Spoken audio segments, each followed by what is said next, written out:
오늘 말씀의 제목은 길게 읽었습니다마는 9절에 귀 있는 자는 들으라라고 하는 말씀이 있습니다. 동일하게 이 씨 뿌리는 비유가 마태복음, 마가복음, 누가복음에 있습니다. 그런데 누가복음에서는 귀 있는 자는 들으라와 비슷하게 들을 귀 있는 자는 들을지어다 이렇게 되어져 있습니다. 또 마가복음에서는 들을 귀 있는 자는 들으라 이렇게 되어져 있고요. 이런 비슷한 내용의 말씀으로 요한계시록에는 7교회에 말씀을 하시면서 7번 다 마지막 부분에 귀 있는 자는 성령이 교회들에게 하시는 말씀을 들을지어다 이렇게 되어져 있음을 봅니다. 다 귀는 있는데 들을 귀가 있다라고 말씀을 합니다. 이렇게 말씀을 하시는 것은 들어야 할 말씀이 아닌가, 반드시 꼭 알아야 할 말씀이 아닌가 하는 그런 생각을 가져보게 되어집니다.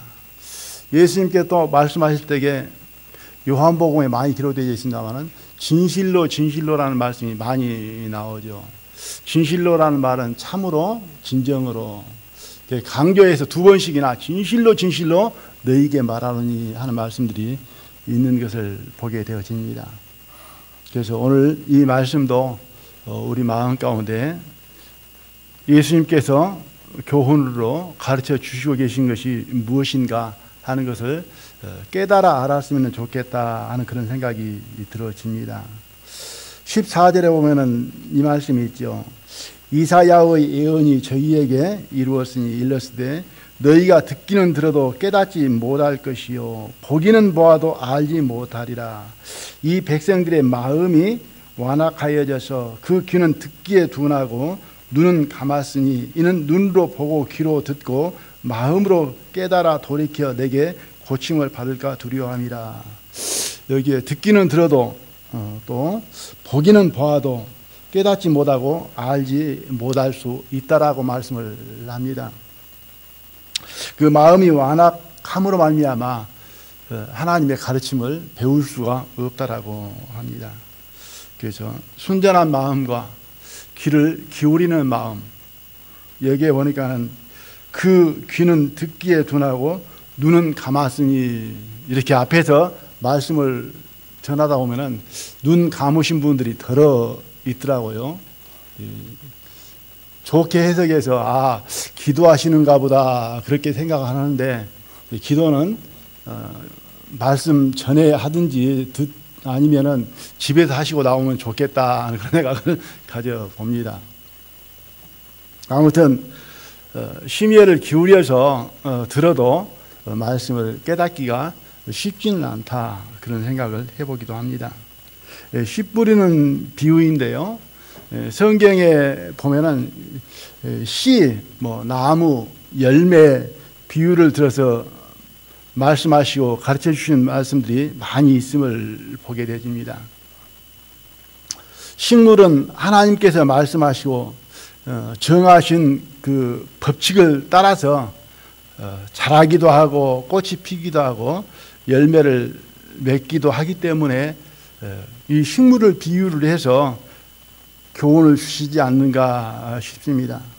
식물은 하나님께서 정한 그 법칙, 정해준 그 규례를 따라서 자라게 되어진다. 식물은 자기 멋대로 마음대로 가지 않는다. 그러므로 말미암아 식물을 비유로 해서 가르쳐주는 것은 법칙이기 때문에 틀림이 없다라고 생각을 해봅니다. 사람은 그렇지 못한 것 같아요. 겉과 다른 속이 다른 이중성을 가질 수 있고 또 사람은 두 마음이 될 수도 있습니다. 마음과 말이 다를 수 있고 마음과 행동이 다를 수 있고 또 어제와 오늘과 내일이 다를 수 있습니다. 그래서 변하기도 하고 바뀌기도 하고 거짓되기도 합니다. 그래서 로마서에서는 사람은 다 거짓되되 이렇게 말씀이 되어 있고, 또 서신서에 보면은 사람은 속기도 하고 속이기도 한다. 그래서 사람은 믿을 수 없다. 예, 변할 수 있기 때문에. 그러나 식물은 그러지 않는 것을 보게 되어집니다. 식물은 변하지 않는다. 불변이다. 그래서 그런 비유를 많이 말씀하시죠. 심는 것이 나오고 그러죠. 무엇을 심었든지 심는 대로 거둔다. 뭐 콩 심은 데 콩 나오고 파 심은 데 팥 나온다. 콩이 나왔는데 내가 파 심었다라고 막 우겨봐야 이건 안 되잖아요. 잘못 심은 거잖아요. 콩을 심었기 때문에 콩이 나오는 거잖아요. 팥을 심어놨는데 콩이 나온 거예요. 이게 잘못 나왔다라고 말할 수 없다는 것이죠. 콩 심은 데는 반드시 콩이 나고 팥 심은 데는 팥이 난다. 그리고 예수님께서도 그 나무를 말씀을 하시면서 열매로 그 나무를 안다 이렇게 말씀을 하십니다. 무엇을 심었는지 무슨 나무인지 아는 것은 알 수 있는 것은 나타나는 것과 그 열매를 보면은 알게 되진다. 그런데 그렇게 확인되진 것은 틀린다고요, 틀리지 않는다고요? 절대 틀리지 않는다. 나무로 확인되진 것, 그 열매로 확인되진 것은 분명하다. 이렇게 말씀을 하시는 것을 볼 수가 있게 되어집니다. 그래서 씨에 관한 말씀이 많이 기록이 되어 있죠. 저희들이 잘 아는 대로 베드로전서 1장 23절에는 거듭남에 관해서 말씀을 합니다. 너희가 거듭난 것이 썩어질 씨로 된 것이 아니요 썩지 아니할 씨로 된 것이니 하나님의 살아있고 항상 있는 말씀으로 되었느니라. 거듭난 사람, 구원받은 사람들은 썩어질 씨로 된 것이 아니다. 썩지 아니할 씨로 되었다. 썩어질 씨는 죽은 씨, 생명이 없는 씨를 말할 수가 있고, 또 죽을 수도 있는 죽는 씨, 영원하지 못한 씨를 썩을 씨라고 말할 수 있습니다. 썩지 아니할 씨는 살아있는 씨, 생명이 있는 씨, 그리고 이 썩지 아니할 씨는 죽지 않는 씨, 영원한 생명을 말한다. 이렇게 생각이 들어집니다. 그래서 거듭난 사람은 썩어질 씨로 된 것이 아니고 썩지 아니할 씨로 되어 있다. 그 씨는 생명이 있는데 이 생명은 다시는 썩지 않는다, 죽지 않는다, 영원한 생명으로 되었다. 그렇게 된 것은 무엇으로 되었기 때문에 그러냐면은 하나님의 살아있고 항상 있는 말씀으로 되어져 있기 때문에 죽지 않는다. 하나님의 말씀으로 태어났기 때문에 탄생되었기 때문에 거듭났기 때문에 이것은 썩지 아니할 씨다. 이렇게 말씀을 합니다. 그래서 저희들은 이 썩지 아니할 씨를 가졌습니다. 이 생명은 부활의 예수님의 생명, 예수 그리스도의 생명, 죽지 않는 거룩한 생명이다. 우리는 이 생명으로 거듭난 사람들임으로 말미암아 이 생명을 가진 자들이다. 썩지 아니할 씨를 가진 사람들이다. 이렇게 생각을 합니다. 요한복음 12장 24절에 보면 이런 말씀이 있죠. 내가 진실로 진실로 너희에게 이르노니 한 알의 밀알이 땅에 떨어져 죽지 아니하면은 한 알 그대로 있고 죽으면은 많은 열매를 맺느니라. 이렇게 되어 있습니다. 한 알의 밀에 관해서 밀도 씨앗이죠. 여기에서 말씀하는 한 알의 밀은 예수님을 가르치기도 하고 또 그리스도인들을 향해서 하시는 말씀이기도 하다. 이렇게 보여집니다.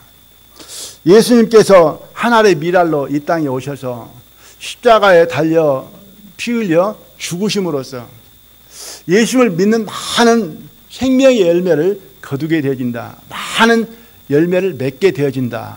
이 말씀으로 생각이 들어집니다. 그래서 예수님께서 한 알의 밀알로 오셨는데 죽지 아니하면은 아무런 열매를 맺을 수 없잖아요. 한 알 그대로 있잖아요. 그런데 예수님께서 십자가에 죽으심으로 말미암아 저희들이 그 열매를 얻게 되어졌다. 그래서 그리스도인들도 이 세상에 살면서 죽지 아니하면은 열매를 거둘 수 없다. 예수님처럼 하나의 밀이 되어져서 세상을 향해서 또 자신을 향해서 죽었을 때 그리스도의 빛과 그리스도의 생명과 그리스도의 사랑과 복음이 전파되어져서 많은 열매를 맺을 수 있게 되어진다. 그러나 내가 하나의 밀로서 썩지 아니하고 이 세상을 향해서 죽지 아니하고 이 세상을 향해서 내 욕심대로 내 마음대로 살아가버리게 되지면은 이제 죽지 않은 삶임으로 말미암아 아무런 열매를 맺을 수 없게 되어진다. 이렇게 저희들이 가르쳐주고 있습니다. 마가복음 4장 26절에서 29절까지 보면은 또 가라사대 하나님의 나라는 사람이 씨를 땅에 뿌림과 같으니 저가 밤낮 자고 깨고 하는 중에 씨가 나서 자라되 그 어떻게 된 것을 알지 못하느니라. 땅이 스스로 열매를 맺되 처음에는 싹이요 다음에는 이삭이요 그 다음에는 이삭의 충실한 곡식이라. 열매가 익으면 낫을 되나니 이는 추수 때가 이르렀음이라 라는 말씀이 있습니다.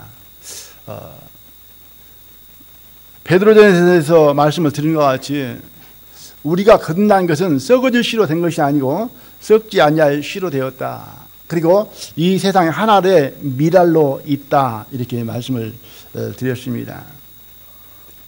그 미랄이 그 썩지 아니할 씨가 심겨지게 되지면은 처음에 싹이 나고 이삭이 나고 그리고 충실한 열매를 맺게 되지고 그리고 그 곡식이 익는 열매가 된다. 이렇게 말씀을 하고 있습니다.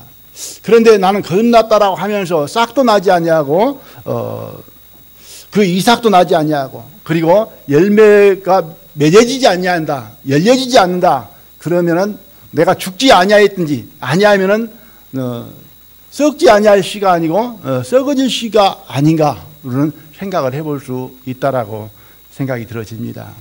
그래서 분명 거듭난 사람은 생명을 받은 사람들은 여기 기록한 말씀대로 자기도 모르는 중에 알 수 없도록 농부 되신 하나님의 손길에 의해서 자라가게 되어진다. 변화가 되어지고 또 주님을 닮아가게 되어지고 성장되어지고 또 열매를 맺게 되어지는 것이다.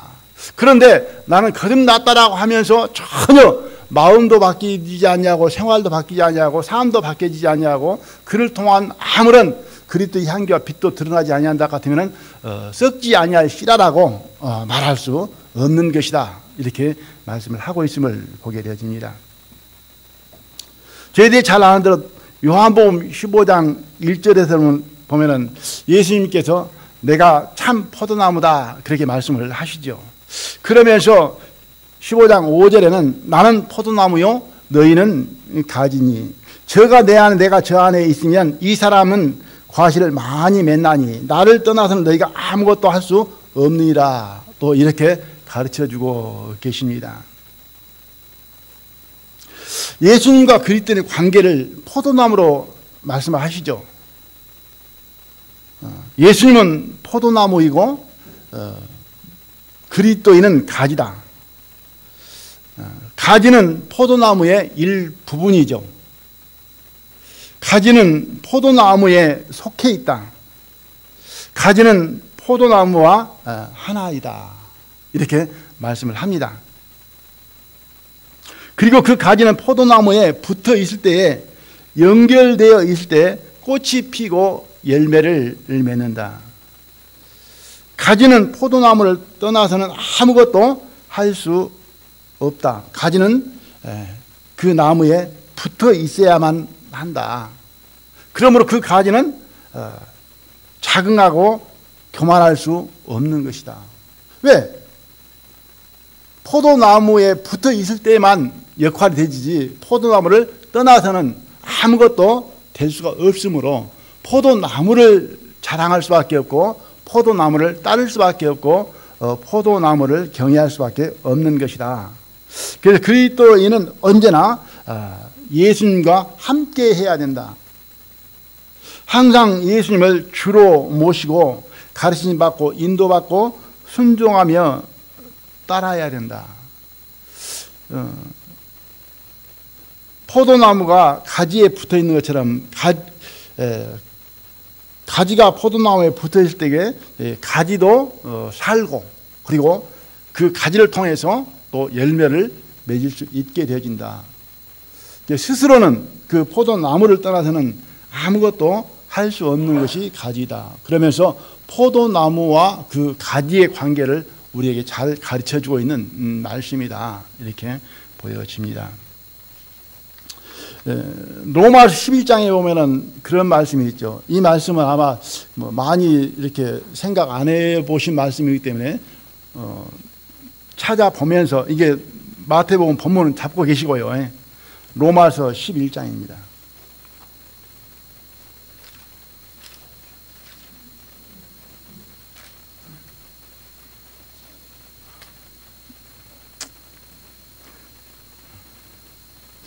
시골에 사시고 나무에 대해서 아시는 분들은 조금 이해가 더 쉬우리라고 생각을 합니다. 근데 도시에 사시고 나무를 안 키워보고 나무에 대해서 모르신 분들은 조금 이제 피부로 느끼지 못하리라 이렇게 생각을 합니다. 언젠가 여기도 앉아 계시면 누구고 이야기할 때 그 고추나무에 관해서 말씀을 드렸는데, 고추가 빨간 고추가 있고 파란 고추가 있잖아요. 그래서 고추는 원래 처음부터 빨간 고추는 빨가고 원래 처음부터 파란 고추는 파란 고추다. 그렇게 막 우겼더만 그렇게 알더라고요. 저 머리 봐라. 나는 어렸을 때부터 머리가 하얗다. 도시에 사신 분들은 뭐 벼가 어떻게 자라는지 그것도 잘 모르는 분들이 많이 있더라고요. 자, 로마서 11장 찾아있으면 16절부터 18절까지 제가 읽어드리겠습니다. 제사하는 처음 익은 곡식가루가 거룩한즉 떡덩이도 그러하고, 뿌리가 거룩한즉 가지도 그러하니라.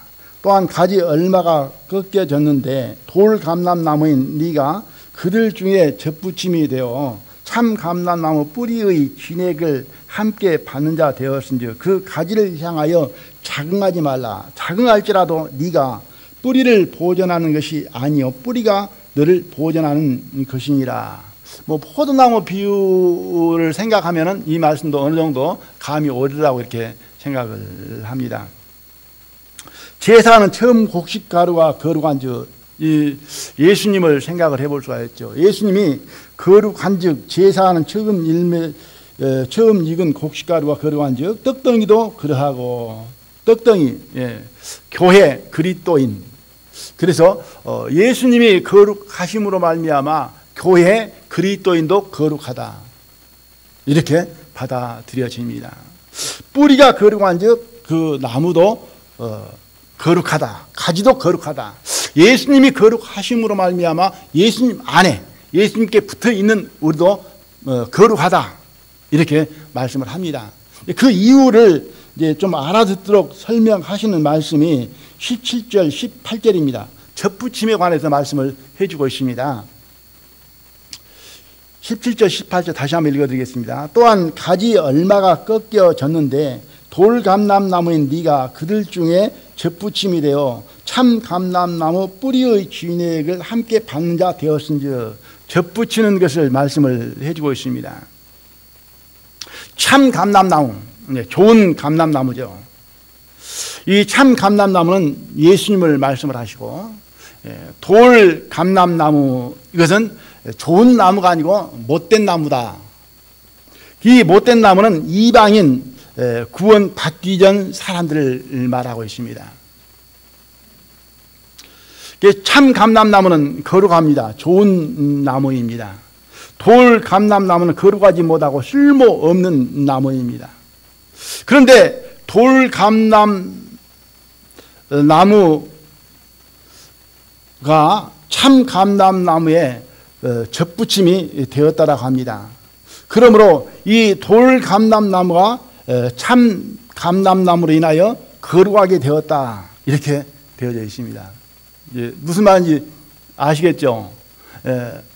우리 이방인, 거듭나지 못한 사람들, 거듭나지 못할 때는 쓸모없는 못된 나무였는데 예수님은 좋은 나무, 참 감람나무였습니다. 이 참 감람나무의 가지가 꺾여지고 꺾여진 그 자리에 이제 이 돌감나무를 접을 붙였다는 거예요. 그래서 못된 나무가 좋은 나무에 접붙임이 되어짐으로 말미암아 이 못된 나무가 좋은 나무의 그 진액을 받게 되짐으로 말미암아 좋은 나무가 되었다. 참 감람나무가 되었다 이 말입니다. 그래서 여기에서 말씀 계속 읽어보면은 참 감람나무에서 꺾여진 그건 누구냐? 이제 이스라엘을 말하고 있고, 이스라엘이 꺾여져 나갔는데 그 자리에 이제는 누가? 이방인들이 접붙임을 받게 되었다. 이 내용을 말씀을 하고 있습니다. 그래서 예수님은 거룩하신데 우리가 예수님에게 접붙임이 되짐으로, 예수님 안에 들어가게 되짐으로 말미암아 예수님으로 인하여 거룩한 자가 되어졌다. 그래서 못된 나무였는데 얘는 좋은 나무가 되었다. 이렇게 말씀을 합니다. 그래서 18절에 그 가지들을 향하여 자긍하지 말라. 자긍할지라도 네가 뿌리를 보존하는 것이 아니요 뿌리가 너를 보존하는 것이니라. 그렇죠. 여기에서는 뿌리 중심입니다. 그 가지를 보존하고 있는 것은 뿌리다. 그런데 가지가 접붙임이 된 네가 건방지게 스스로 잘난 척하지 마라. 네가 뿌리를 붙는 것이 아니고 뿌리가 너를 붙들고 있다. 이렇게 말씀을 하고 있습니다. 이제 과수원을 하시는 분들은, 농사를 지어보신 분들은 이 말이 좀 이해가 안 됩니다. 자기 지식에서 이해가 안 되거든요. 이게 말이 안 맞거든요. 저희들을 어려서 집에 감나무가 있거든요. 이거 감나무는 올리브입니다. 올리브 나무입니다. 근데 이거 단감, 똘감 그 나무 아닙니다. 감나무가 있는데 이 똘감나무가 있어요. 안 좋은 못된 나무가 있어요. 그런데 그 열매가 뭐냐면 똘감을 여져요. 그런데 이 나무를 이제 단감나무를 맺게 하려고 하면 어떻게 해야 되냐면은 그 가지를 잘라버리고 단감나무 가지를 갖다가 접붙였을 때에 그 가지가 이제는 단감을 맺게 된 거예요. 그러니까 여기 것하고 지금 뭐예요? 반대로 거꾸로 되어 있죠. 그러잖아요. 나쁜 나무에 좋은 나무를 접을 붙였을 때에 그 가지에서 좋은 열매가 맺는 거예요. 그런데 이 성경에는 좋은 나무에 나쁜 가지를 갖다 붙였는데 그 나쁜 가지가 좋은 가지가 돼버린 거예요. 반대로 되어 있잖아요. 이 나무만 그런답니다. 이 나무만. 그래서 탱자나무하고 유자나무하고 접을 붙이거든요. 이 탱자나무에 뭘 갖다 붙이냐? 좋은 유자나무를 붙인 거예요. 그러면은 탱자를 맺는 게 아니고 뭘 맺어요? 유자를 맺는 거예요. 그렇게 거꾸로 되어 있잖아요. 우리는 못된 나무인데 예수님에게 좋은 예수님 나무에 접을 붙이게 되짐으로 말미암아 우리는 뭐예요? 좋은 나무가 되었다는 거죠. 그럼 좋은 나무가 되었으면 열매를 탱자 맺겠어요? 유자 맺겠어요? 얘는 뭐냐면 나쁜 가지였는데 좋은 나무에 접붙임을 받게 되므로 그 뿌리로 좋은 진액을 받아들여서 뭐가 되냐면 좋은 열매를 맺게 되진다는 거예요. 그래서 그 뿌리의 진액을 계속 접붙여져 있는 상태로 그대로 있어버리면은 이제 좋은 열매를 맺을 수가 없잖아요. 계속적으로 뿌리로 인하여 진액이 받게 될 적에 그 나무는 이제는 좋은 열매로 맺을 수 있게 되진다는 사실이에요. 먼저는 접붙임이 되어야 되고 그 안에 붙어 있어야 되고 그리고 이어서 이제 뿌리로 말미암아 진액이 계속 올라와줘야 이제는 열매를 맺을 수 있다고 하는 사실입니다. 이해하십니까? 그래서 그 뿌리로 인해 진액을 공급받지 못하면은 이제 좋은 열매를 맺을 수가 없습니다. 우리 그리스도인들은 거룩한 나무가 되었는데 계속적으로 지속적으로 그 뿌리로 인하여 좋은 진액을 받게 될 적에 이제는 좋은 열매를 맺을 수 있다 이렇게 말씀을 합니다. 이것은 하나님께서 정해놓은 법칙이기 때문에 이 법칙은 거짓말이 아니죠. 틀리지 않죠. 그래서 하나님께서는 이 비유로 계속 말씀을 가르쳐주고 있는 것입니다. 나무도 두 종류로 성경에서는 말씀을 하고 있습니다. 마태복음 7장에서 보면은 그 열매로 그들을 알지니 하시면서 좋은 나무와 못된 나무. 좋은 나무는 아름다운 열매를 맺고 못된 나무는 나쁜 열매를 맺는다. 두 가지죠. 창세기 2장 9절에서도 생명나무와 선악을 알게 하는 나무, 생명나무와 사망의 나무, 이 두 가지로 말씀을 하고 있습니다. 마태복음 13장 24절에서는 씨앗도 좋은 씨와 가라지 두 가지로 말씀을 하고 있습니다. 거기에서 좋은 씨는 천국의 아들들을 말하고 있고 가라지는 악한 자의 아들을 말을 하고 있습니다. 그래서 그리스도인들도 이 세상에서 그리스도인이 아닌 모든 사람들 가운데서 의인과 악인, 믿는 자와 믿지 않는 자 이렇게 구분을 할 수가 있습니다. 씨 뿌리는 비유, 이 씨 열매, 그 식물을 관해서 말씀한 걸 다시 종합을 해서 본다 같으면은 썩지 아니할 씨를 가졌다. 하나님의 아들 예수님을 믿음으로 마음에 예수님을 구주로 영접한 사람들은 썩지 아니할 씨를 가졌다. 이 썩지 아니할 씨는 영원한 생명, 예수님과 하나 된 생명. 주와 합한 자는 한 영이라 그랬잖아요. 주와 합한 자. 그래서 이 말씀은 뭘로 해석하게 되면 되냐면 예수님으로 수정된 생명이다. 수정은 무엇인지 알죠? 예수님과 내가 결합되어진, 수정되어진, 합해진 생명이다.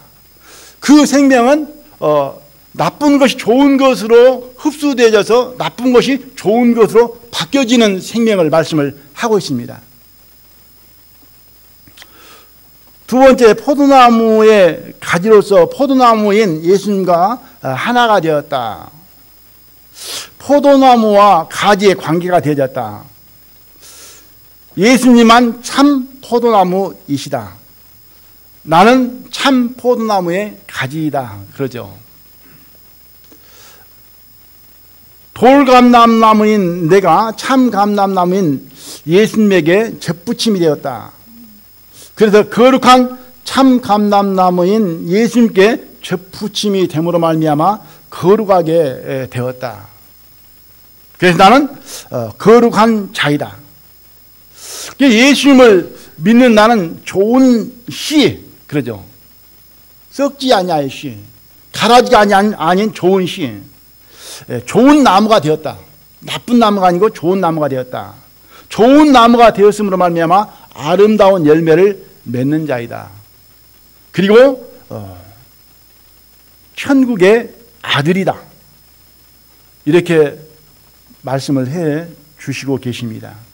그래서 우리는 예수님 안에서 거룩한 자가 되어졌고 또 천국의 아들, 하나님의 아들이 되었고 그리고 좋은 나무로서 세상에 사는 동안 좋은 열매를 맺는 자들이다.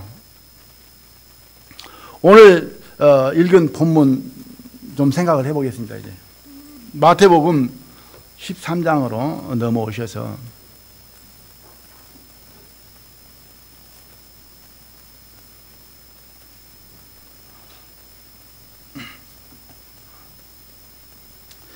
(13장) 1절부터 식물에 관해서 나무에 관해서 말씀을 몇 가지 들었는데요. 이제 그걸 참고로 해서 본문을 다시 한번 생각을 해보도록 제가 읽어드리겠습니다. 그날에 예수께서 집에서 나가사 바닷가에 앉으심에 큰 무리가 그에게로 모여들거늘 예수께서 배에 올라가 앉으시고 온 무리는 해변에 섰더니 예수께서 비유로 여러 가지를 저희에게 말씀하여 가라되 씨를 뿌리는 자가 뿌리러 나가서 뿌릴새 더러는 길가에 떨어짐에 새들이 와서 먹어버렸고 더러는 흙이 얕은 돌밭에 떨어짐에 흙이 깊지 아니하므로 곧 싹이 나오나 해가 돋은 후에 타져서 뿌리가 없으므로 말랐고 더러는 가시떨기 위에 떨어짐에 가시가 자라서 기운을 막았고 더러는 좋은 땅에 떨어짐에 혹 100배 혹 60배 혹 30배의 결실하였느니라. 귀 있는 자는 들으라 하시니라. 조금 어느 정도는 이해가 왔으리라 이렇게 생각이 들어집니다. 씨는 하나님의 말씀, 천국의 말씀, 생명의 말씀 또는 복음으로 또 진리의 말씀으로 생각을 해보아도 좋으리라 이렇게 생각이 들어집니다. 그 씨가 밭에 떨어졌는데 이 밭은 말씀을 듣는 자의 마음 상태를 말하고 있습니다. 어떤 마음으로 이 말씀을 듣고 받아들이냐, 거기에 따라서 이제는 열매가 다르게 나와진 것을 볼 수가 있습니다. 자식들이 잘 되면은 이제 남자들이 그 아버지가 하는 말씀이 씨가 좋아서 그런다 그러고, 또 여자들은 무슨 말을 그렇게 하고 있냐, 씨는 별론데 밭이 좋아서 그런다, 그렇게 서로 자기 공로를 내세우는 것을 볼 수가 있습니다. 그렇습니다. 씨와 이 밭과는 상당히 밀접한 관계가 있죠. 좋은 씨가 좋은 밭에 떨어지면은 좋은 열매를, 풍성한 열매를 맺을 수 있지만은, 좋은 씨지만은 밭이 안 좋은 밭에 기름지지 못한 땅에 떨어지게 되면은 또 열매가 풍성치 못할 수 있음을 알게 되어집니다. 이 말씀을 이제는 예수님의 제자들이 잘 이해를 못합니다. 못 알아들어요. 그러니까 예수님께서 다시 그 비유를 좀 설명을 해줍니다.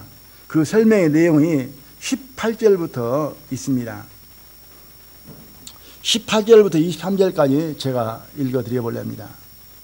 그런즉 씨 뿌리는 비유를 들으라. 아무나 천국 말씀을 듣고 깨닫지 못할 때는 악한 자가 와서 그 마음에 뿌리운 것을 빼앗나니, 이는 곧 길가에 뿌리온 자요. 돌밭에 뿌리웠다는 것은 말씀을 듣고 즉시 기쁨으로 받되 그 속에 뿌리가 없어 잠시 견디다가 말씀을 인하여 환난이나 핍박이 일어나는 때에는 곧 넘어지는 자요. 가시떨기에 뿌리웠다는 것은 말씀을 들으나 세상의 염려와 죄리의 유혹에 말씀이 막혀 결실치 못하는 자요. 좋은 땅에 뿌리웠다는 것은 말씀을 듣고 깨닫는 자니 결실하여 혹 100배, 혹 60배, 혹 30배가 되느니라 하시더라. 이렇게 예수님께서 더 상세하게 보충 설명을 해 줍니다. 밭에 씨가 떨어졌는데 그 밭이 네 종류였죠. 제일 먼저 길가에, 두 번째는 돌짝밭에, 세 번째는 가시떨기에, 네 번째는 좋은 땅에, 이렇게 말씀을 합니다. 여러 측면에서 생각을 해볼 수가 있습니다. 복음으로 대입을 시켜서 이 말씀을 생각을 해볼 수가 있고, 아니면은 신앙생활의 교훈의 말씀, 생활의 말씀을 대입을 시켜서 생각을 해볼 수도 있습니다.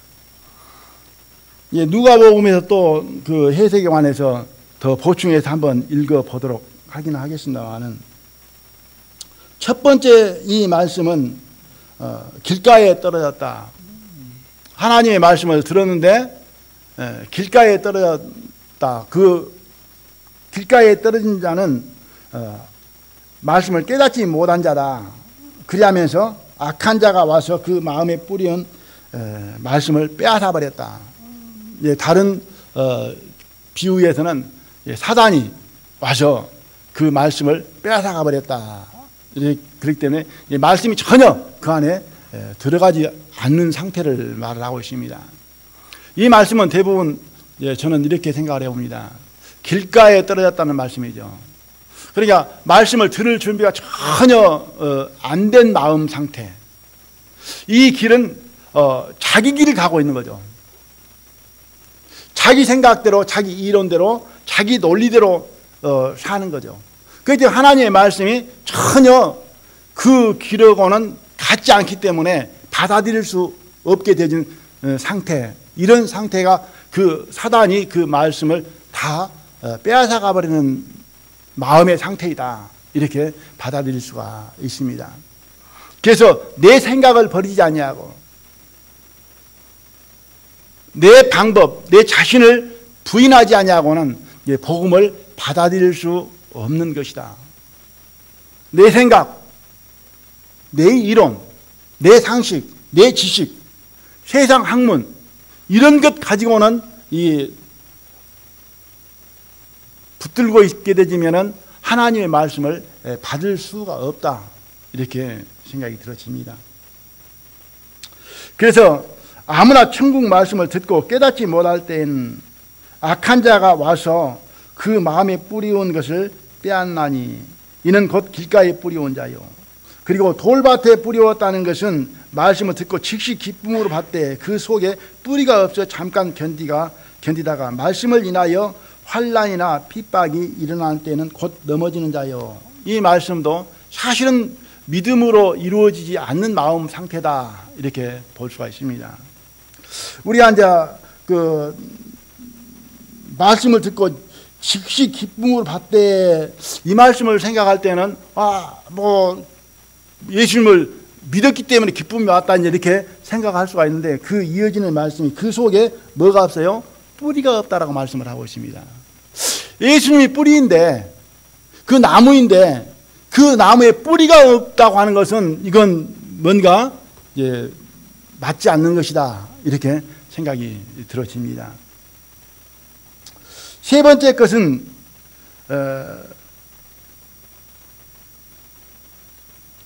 22절인데요. 가시떨기에 뿌리었다는 것은 말씀을 들으나 세상 염려와 재리의 유혹에 말씀이 막혀 결식치 못하는 자요. 여기에 말씀을 들으나 이렇게 되어서 신앙생활을 해 나가면서 세상 염려와 재리의 유혹으로 말미암아 신앙생활 제대로 못한 사람을 말하지 않는가 또 이렇게 생각해 볼 수도 있는데 이 말씀을 보면은 첫 번째 것은 사단이 뺏어가 버렸고 두 번째 것은 뿌리가 없었고 세 번째 것은 말씀이 막혀버렸다라고 말씀을 하고 있습니다. 누가복음에서 보면은 조금 더 접근해서 해석이 되어지리라 이렇게 보여집니다. 누가복음 8장에서 볼게요.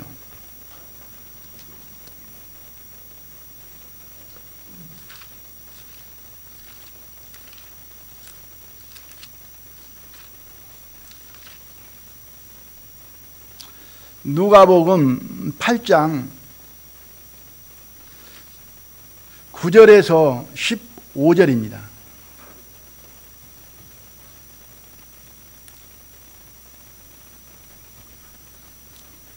신약성경 103페이지 찾았죠?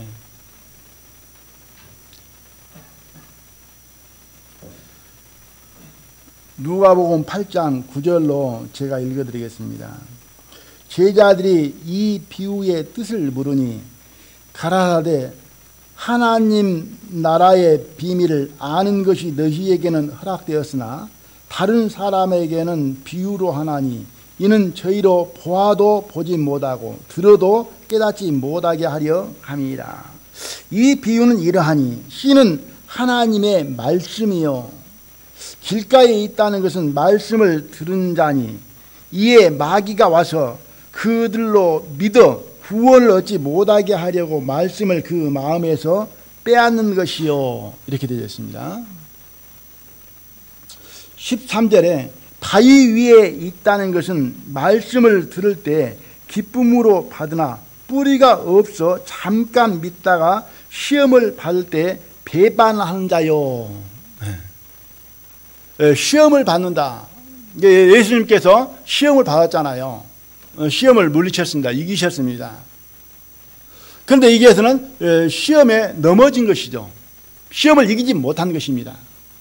그러므로 여기에서는 시험을 받을 때에 뭐라고 말씀하고 계시냐면 배반하는 자요. 배반한다고 하는 것은 믿음을 지키지 못한 것이고 어떤 면으로 보면은 믿음이 약한 것이 아니고 믿음을 저버리는 것이 되어진다. 그래서 저희들이 이제 좀 해석이 애매하고 어려운 것이 뭐냐면은 한 번 구원은 영원한 구원이다. 단번에 얻은 구원이다. 이 구원은 절대 없어지지 않는다. 무효되지 않는다. 이렇게 받아들입니다. 또 성경에서 그렇게 말씀을 하시고, 그래서 저희들은 이제 하나님은 아시겠지만은 그래서 그 열매로 그 나무를 안다 그렇게 말씀하시고, 또 나무의 비유를 여러 가지로 들어서 정말 결실이 없고 변화가 없으면 이건 뭔가 믿음과는 상관이 없는 거리가 먼 것으로 계속 가르쳐주고 있는데, 우리는 이제 한 번 구원은 뭐 잘 살든 못 살든 뭐 어떻게 하든 간에 이건 뭐 절대 없어진 건 아니다, 이렇게 이제 받아들이고 있습니다. 그래서 이것을 우리는 잘 이 상반된 교훈을, 말씀을 우리는 잘 해석을 해야 되고 잘 받아들여야 된다. 내가 엉망으로 살면서 전혀 그 어떤 삶의 변화는 안 일어나고 뭐 소망의 기쁨도 없고 즐거움도 없고 예수님의 그 은혜에 감사함도 없으면서 이 복음 받지 않는다는 그 말 하나를 붙잡고 계속 그것을 위로를 받는다 같으면 이거는 잘못된 생각이다. 그래서 정말 결실이 없고 열매가 없으면은 그릇간 된 것이다, 잘못된 것이다라고 한번 귀를 기울여서 그 원인을 찾고 돌이키고 주님께서 원하는 그 길로 가지는 쪽으로 해야 되는데, 그것을 유로 삼고 안주하고 있는 것은 정말 위험한 것이다, 저는 이렇게 생각을 해봅니다.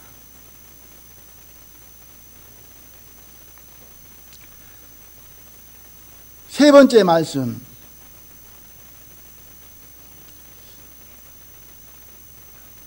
14절 말씀.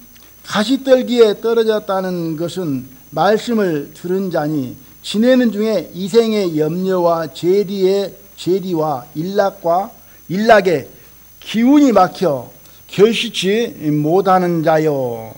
좋은 땅에 있다는 것은 착하고 좋은 마음으로 말씀을 듣고 지키어 인내로 결실하는 자니라, 이렇게 말씀을 합니다. 세 번째는 이생의 염려와 재리와 일락의 기운이 막혔다. 이생의 염려,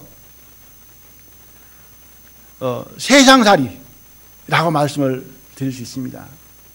세상 것, 세상 일, 세상에 속한 것, 육에 속한 것이 이 세 번째 것에 다 포함이 되어져 있습니다. 그래서 이 말씀을 보면서 어떤 생각이 드냐면은, 이제, 지난번에 4차례에 걸쳐서 예수님의 시험에 관해서 말씀을 드렸습니다. 예수님께서 3가지 시험을 받았잖아요. 그런데 이 3가지 시험과 이 3가지의 마음의 밭이 일치한 것을 볼 수가 있습니다.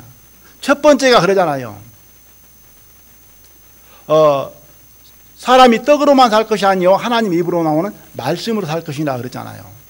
이게 첫 번째 사람은 이 말씀이 그 안에 전혀 관계가 없게 되어버렸잖아요. 두 번째 마음의 상태는 예수님께 시험을 받을 때에 주 너의 하나님을 시험치 말라 그랬잖아요. 그런데 이 두 번째 이 상태는 뭐냐면은 시험을 인해서 이미 뭐예요? 넘어진 거죠.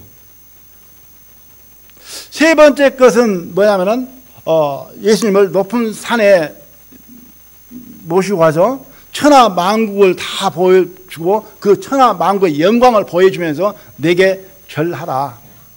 그리하면 이 모든 거 다 주겠다. 그런데 이게 세 번째 시험이, 세 번째 마음의 상태가 세상 재리와 뭐예요? 유혹과 일락에 포함이 되어 있다고 하는 것이죠. 그래서 예수님은 그 모든 걸 다 물리쳤을 적에 사단이 떠나게 되어지고 천사가 와서 후종들게 되어졌잖아요. 그래서 우리 그리스도인들도 이 부분을 잘 생각을 해야 된다. 많이 우리는 어쨌든지 육신을 이해하려고 생각하는 경우가 많이 있어요. 육신을 포용을 해주려고 그래요. 내 자신부터가. 육신이 있으니까 세상에 사니까 그러면서 이걸 합리화시키는, 정당화시키는 부분이 많이 있다. 그런데 예수님은 단호하게 이것을 거절하고 잘라서 버리는 것을 볼 수가 있습니다. 우리가 풍성한 열매 30배, 60배, 100배 열매를 맺지 못하는 것은 이 부분에 타협을 하고 있는 것이 많이 있기 때문에 그러하다라고 저는 생각을 해봅니다.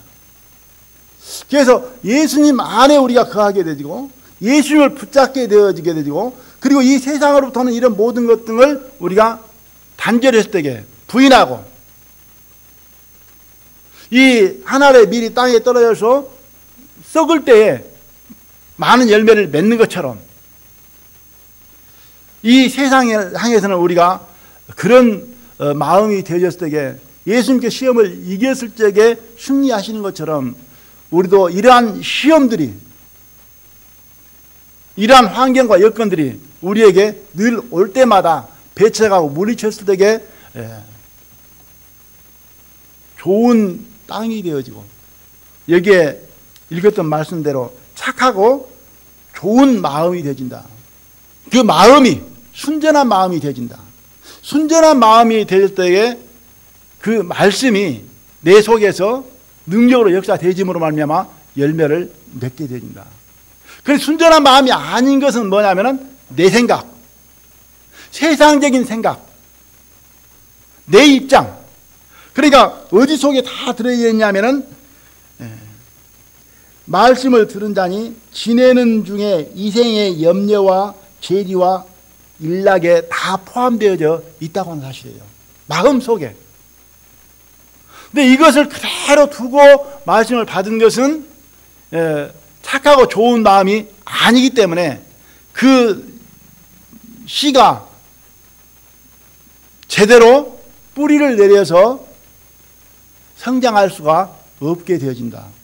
하나님의 말씀을 듣기는 듣는데 내 말씀에 마음에 받아들여지기는 받아지는데 마음속에 오기는 오는데 이 마음 밭 이 자체가 순전하지 못하기 때문에 그 씨가 떨어져서 자라기에 합당한 토질이 되어지지 못함으로 말미암아 이 자라날 수가 없게 되어진다.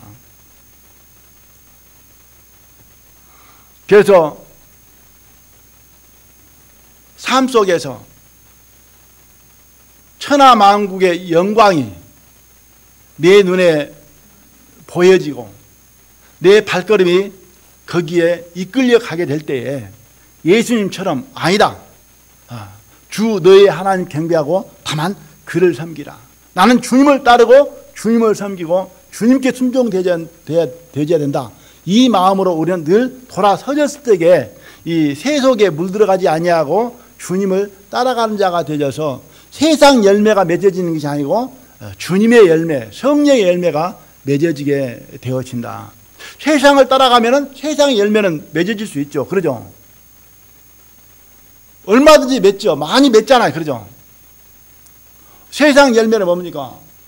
그 열매가 내가 어제보다 오늘 더 부자가 될 수가 있고 어제보다 오늘 더 높은 자리에 올라 앉을 수 있게 되어지고 그죠? 어제보다도 오늘 더 좋은 환경, 뭐 좋은 차, 좋은 집 가질 수 있잖아요. 그래서 돈을 많이 가진 것이 잘못되어지고 또 뭐 직장에서 지위가 올라가지는 것이 잘못되어지고 아니면 내가 삶의 어떤 환경이 좋아진 것이 잘못된 것은 아닙니다. 자칫 잘못하면은 금욕주의가 되어버릴 수 있습니다. 그래서 내가 그런 것 안 가지면은 믿음이 좋은 겁니까? 좋은 밭이 되는 겁니까? 그건 아니잖아요. 그죠? 부자는 세상의 지위가 높아진 사람은 마음이 불량하고 못 착하고 내가 게을러 가지고 가난하고 못 살고 그리하면은 내 마음밭이 좋아지고 그런 것입니까? 그런 건 아니잖아요. 외적인 것은 어떠할지라도 그 마음이 정말 주님을 인정하고 주님의 나는 접붙인 자로서 주님의 사람이라고 하는 것을 새 사람이라는 것을 망각하지 하자고 살아갈 때에 세상 지위도 세상에서 얻어진 그 물질도 그리스도의 향기와 빛으로 드러나게 되어진다는 사실이에요. 그런데 그것에서 벗어나면은 포도나무에서 그 가지가 벗어나버리면 접붙임에서 거기서 떠나게 되지면은 뭐가 되냐면은 이제는 세상 부와 세상 권세와 세상 명예가 그 사람이 되어버린 거예요. 그러니까 어떻게 됩니까? 예수님을 자랑하면서 예수님을 기뻐하면서 사는 게 아니고 세상에 잘된 것이 더 어때요? 내게 즐겁고 기쁘고 그것이 나의 자랑거리고 나의 힘이 되어야 한다는 거죠. 그러나 주님을 인정하고 주님 안에 거한 사람은 세상 것이 아무리 많이 주어졌다 한다 할지라도 그것에 마음 뺏기지 아니하고 그것을 자랑하지 아니하고 그것으로 인하여 살지 아니하고 그것은 별것 아닌 것 같이 여기면서 오늘 있다가 없어지는 안개와 같은 어떤 풀의 꽃과 같은 것을 여기면서 오직 뭘로만 나를 구원하시고 나를 사랑하시고 나와 함께 하시고 나를 인도하고 계시는 주님만 자랑하고 주님만을 높이는 삶이 되어진다는 것입니다. 그렇게 되어졌을 때에 30배, 60배 열매가 되는 것이지, 그러지 못할 때는 좋은 밭에 떨어진 씨앗이라고 볼 수 없게 되어진다. 이렇게 생각이 들어집니다. 사람은 거짓되기 때문에 하나님께서 하나님의 사람으로 세워진 사람들을 들어서 본을 삼으라 라고 가르쳐주는 부분도 있지만은 이렇게 식물을 통해서 가르쳐준 이 교훈은 틀림이 없다. 확실하기 때문에 우리에게 이렇게 가르쳐 준다라고 이렇게 생각을 해 봅니다. 그래서 이 말씀을 우리가 하나님의 말씀으로 마음에 받아들인다라고 할 것 같으면은 나를 통해서 정말 열매가 맺혀지고 있는가, 맺혀지고 있지 않는가, 좋은 열매가 맺고 있는가, 나쁜 열매가 맺고 있는가, 우리는 생각을 해봐야 된다. 자칫 잘못하면은 교회 안에서도 이렇게 이제 오해는 하시지 마시기를 바랍니다만은 정의로운 말을 한다라고 옳은 말을 한다라고 하는데 그 말을 듣고 그 말을 쫓아가는 사람들이 하나님께 영광을 드리고 좋은 쪽으로 흘러가느냐 하면은 그러지 못하는 경우도 많이 있더라는 사실입니다. 이해하십니까? 나하고 내가 그런 말을 해줬고 나하고 교제를 하고 나는 그렇게 생각을 하고 막 그렇게 형제자매 교제해 줬는데 그 형제자매 내가 함께 교제했던 그 형제자매가 정말 빛으로 나타나고 그리스도의 향기로 나타나는 것이 아니고 그러지 못하는 경우가 있을 수 있다고 하는 거예요. 무슨 말인지 이해하십니까? 예수교회는 전혀 그런 것이 없는 것 같습니다. 그러니까 그 어떤 자기 말에 대해서 좀 깊이 생각을 해볼 수 있는 우리는 마음을 가져야 된다. 저는 이런 부분에 있어서 상당히 하나님 앞에 두려움을 갖습니다. 왜 그러냐? 어저께 잠깐 최영성 인재님하고 교제하면서 며칠 전에 상담을 했었잖아요. 상담을 했는데 어떤 마음으로 상담을 하게 되냐면은 어떻게 말씀을 들을 수 있는 기회가 되어져서 허락이 되었는데 내가 말씀을 부족하게 준비하고 잘못해서 건너지 못한다 할 것 같으면은 얼마나 그 책임이 크냐. 그래서 너무나 긴장되고 많이 준비하고 힘들었다라고 그렇게 이야기를 하더라고요. 그것과 마찬가지로 그리스도인들은 하나님의 말씀을 전함에 있어서도 삶에 있어서도 내가 잘못 말하고 잘못 삶을 비춰줌으로 말미암아 다른 사람에게 악 영향이 끼쳐져 가지고 그 사람이 잘못 되어버린다 같으면 얼마나 막중한 그 파장과 책임감이 있느냐 그 말이에요. 한 영혼을 살리기도 하고 한 영혼을 죽이기도 하고 한 영혼을 하나님의 영광에 보지 않치기도 하고 한 영혼을 정말 부끄러운 가운데 빠뜨려버리기도 할 수 있는 거라는 거죠. 그래서 말이라고 하는 것은 하고 싶은 대로 생각대로 해서는 안 된다는 거죠. 그래서 예수님께서는 한 영혼을 실족케 하면은 지극히 작은 자를 실족케 하면은 연자 몇 돌을 목에 베고 바다에 던지는 것이 더 낫다라고 말씀을 하시는 거예요. 그래서 조심스러운 거죠. 하나님 앞에 두려운 것이죠. 잘못된 말을 한다든가 잘못된 삶이 되어져서 형제자매들에게 거침이 되지고 또 실족이 되질까 봐 조심스럽고 그리하다는 것입니다. 그래서 저희들도 모두 다 우리는 주님 안에서 좋은 나무가 되었습니다. 썩지 아니할 씨로 되어져 있습니다. 그래서 썩지 아니할 씨가 죽어서 풍성한 열매를 맺고, 또 우리는 좋은 나무의 젖붙임이, 참 감람나무의 젖붙임이 되어졌으므로 말미암아 좋은 열매를 풍성하게 많이 맺는 저희 모든 성도들이 되어지기를 원하는 마음에서 오늘 이 말씀을 드리게 되어집니다. 함께 기도드리겠습니다.